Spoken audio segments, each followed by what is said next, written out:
안녕하세요. 타스 건축사 사무소의 김인환 건축사입니다. 오늘 제가 말씀드릴 주제는 재테크 정보로서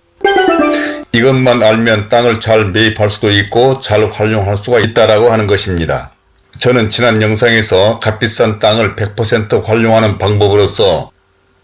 다음과 같은 5가지 내용에 대해서 말씀을 드리다가 시간이 많이 흘러서 1번에서부터 4번까지만 설명을 하고 마쳤습니다. 그래서 오늘은 5번째, 땅을 잘 활용하는 구체적인 방법에 대해서 다음과 같은 6가지 내용으로 말씀을 드리려고 하는데, 지난 영상에서 말씀드린 것은 일반적인 내용이었지만 오늘 설명할 5번째 땅을 잘 활용하는 구체적인 방법은 실질적인 내용으로 지난 영상을 보지 못하신 분들은 그 영상을 보시는 것이 오늘 영상을 보는 데 도움이 되므로 꼭 보시기를 바라며, 지난 영상은 이 영상 상단에 떠오르는 제목 비싼 땅을 100% 활용하는 방법이나 아래 더보기에 링크된 영상을 보시면 되겠습니다. 또한 이러한 내용들은 이론적인 것이 아니라 실제 현장에서 많은 건물의 설계와 건축을 하는 전문가로서 실제 이러한 땅들을 많이 경험한 것을 토대로 설명드리는 것인데, 아무쪼록 끝까지 보시면 땅을 구하려고 하는 사람들이나 집을 짓고자 하시는 분들 또는 부동산과 재테크 등에 관심 있는 분 등에게 많은 참고가 되리라 생각합니다. 그럼 먼저 보시기 전에 구독과 좋아요를 눌러주시면 저에게도 큰 힘이 되어 이러한 영상을 만드는 데 도움이 될 것 같습니다. 그러면 순서에 따라서 첫 번째로 좋은 땅을 잘 사는 방법에 대해서 말씀을 드리겠는데, 좋은 땅은 잘 사야 되는 것입니다.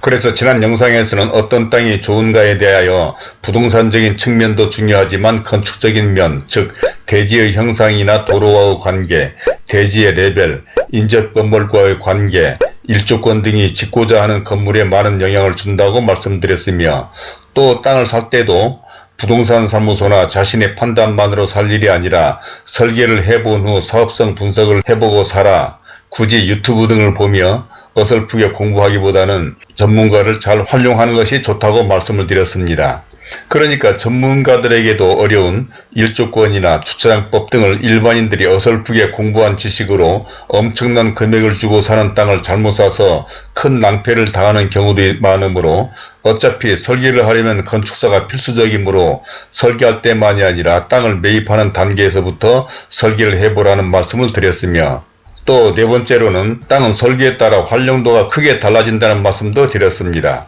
즉 같은 대지라도 건물과 주차장, 조경 등을 배치하는 방법은 여러 가지가 있고, 또 같은 배치라도 엘리베이터와 계단실의 위치에 따라 건물의 기능뿐만 아니라 각층 평면과 건물의 외관이 크게 달라진다고 실제 도면과 사례를 가지고 설명을 드렸습니다.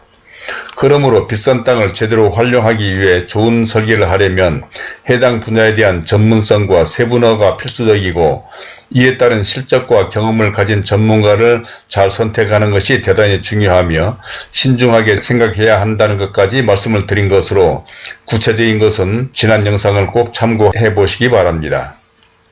다음은 두 번째로 여유 있는 설계 기간과 설계 비용에 대해서 말씀드려 보겠는데, 세상의 모든 일은 서둘러서 좋은 일이 없는데 설계와 공사는 더욱더 그렇습니다. 특히 설계란 아이디어를 창출해내는 작업으로, 아이디어라는 것은 충분한 시간과 여유가 필요한 것이죠.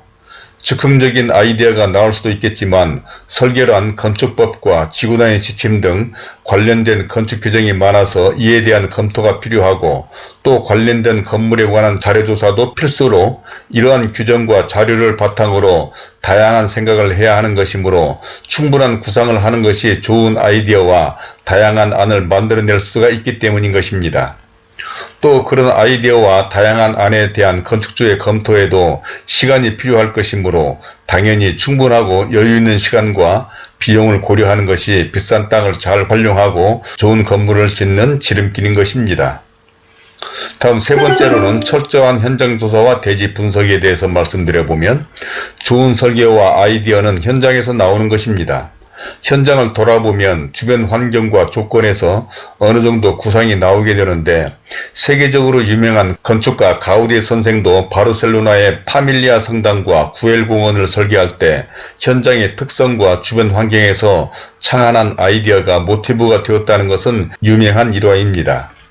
또한 철저한 현장조사는 설계할 때 필수인데 도로와 대지의 레벨이나 도로와 대지와의 관계, 그리고 현장에서의 어프로치, 즉 접근성과 인접 건물의 상황 등을 파악하는 것은 대지를 분석하는 데 대단히 중요한 요소인 것입니다.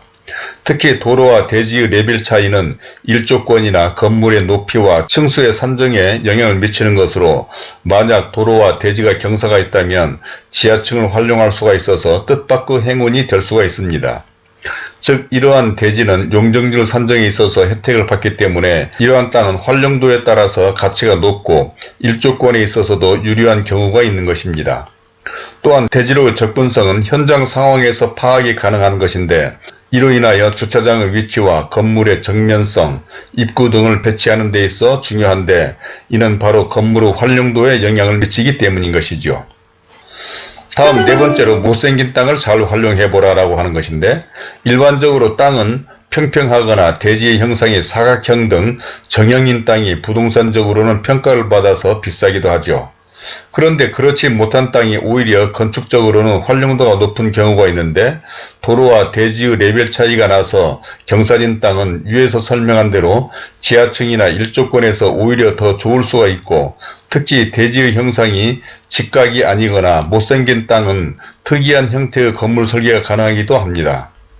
그러니까 평평하지 못하거나 못생긴 땅이 부동산적으로는 나쁜 평가를 받아 값이 싼 경우가 있는데, 건축적으로 잘 활용한다면 오히려 좋은 경우가 있어서 못생기고 값싼 땅을 잘 찾으면 보물을 만들 수도 있다는 것이죠. 즉 이러한 땅은 건폐율, 용적률과 일조권에서 혜택을 받을 수도 있고, 사각형과 같은 정형의 대지는 일반적인 건물밖에 설계가 되지 않지만 특이한 형상이 아주 못생긴 땅은 뜻밖에도 멋진 건물의 설계가 될 수도 있다는 것으로, 바로 이러한 점을 생각해도 땅을 매입할 때 부동산 사무소나 자신의 판단만으로 결정하기보다는 설계 전문가와 협의를 하고 설계를 해본 다음 판단하라는 것입니다. 다시 말하면 이런 경우도 그렇지만 정확한 도로나 대지의 레벨차, 인접 대지와의 레벨 차이, 그리고 주변 상황과 접근성 등은 어떤 설계를 하느냐에 절대적인 영향을 미치기 때문에 전문가와 협의하는 것은 필수적이라고 할 수가 있는 것입니다. 다음은 다섯 번째로 지하층을 적극 활용해보라고 하는 것인데, 지하층은 대지를 활용한다는 점에서 큰 역할을 하는데, 그것은 지하층의 경우 건폐율이나 용적률의 제한을 받지 않기 때문인 것이죠. 그러니까 1층 등 상부 면적은 대지를 활용하려는 건폐율과 용적률 산정에 있어서 모두 해당이 되지만, 지하층은 대지의 범위에서 얼마든지 건축할 수가 있고 그 면적은 용적률 산정에서 제외해 주기 때문인데, 사실 이는 대단히 큰 혜택이 아닐 수가 없습니다.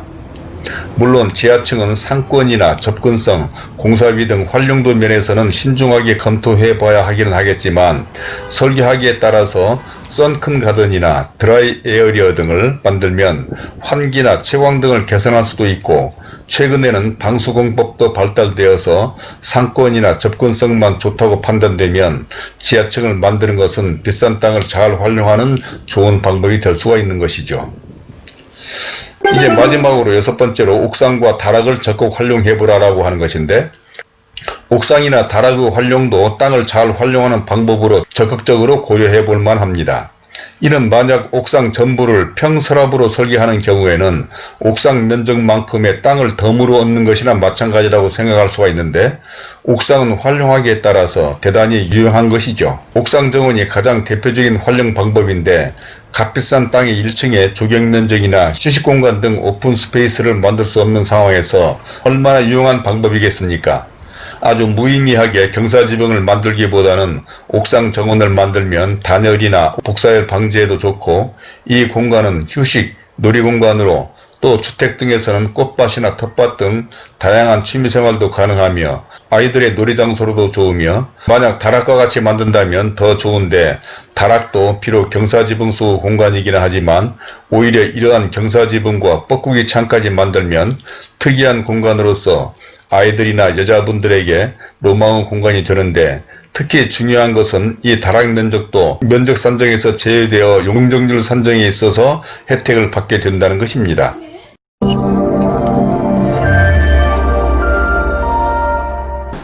자, 이제까지 이것만 알면 땅도 잘 사고 비싼 땅을 잘 활용할 수 있더라는 데 대해서 지난 영상에서는 첫 번째로 어떤 땅이 좋은가, 두 번째로는 좋은 땅을 잘 사는 방법,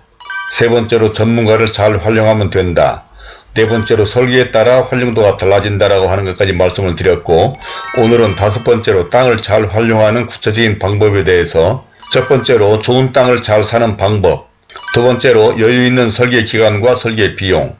세 번째로 철저한 현장 조사와 대지 분석, 네 번째로 못생긴 땅을 찾아라, 다섯 번째로 지하층을 적극 활용하라, 여섯 번째로 옥상과 다락을 적극 활용해보라라고 하는 것까지 말씀을 드렸는데, 이 외에도 비싼 땅을 잘 활용하는 방법으로서 스키 플로어 방식이라든지 발코니 확장 면적의 활용 등 전문적이고 기술적인 설계 기법 등도 있어서 땅을 그냥 매입하거나 활용하지 마시고 좀 더 적극적인 방법을 강구해 보는 것이 좋을 것 같아서 말씀을 드렸으니 참고해 보시기 바라고, 혹시 궁금한 점이나 의견이 있으시면 아래 댓글에 말씀해 주시면 이에 대해서도 자세한 설명을 해드리도록 하겠습니다.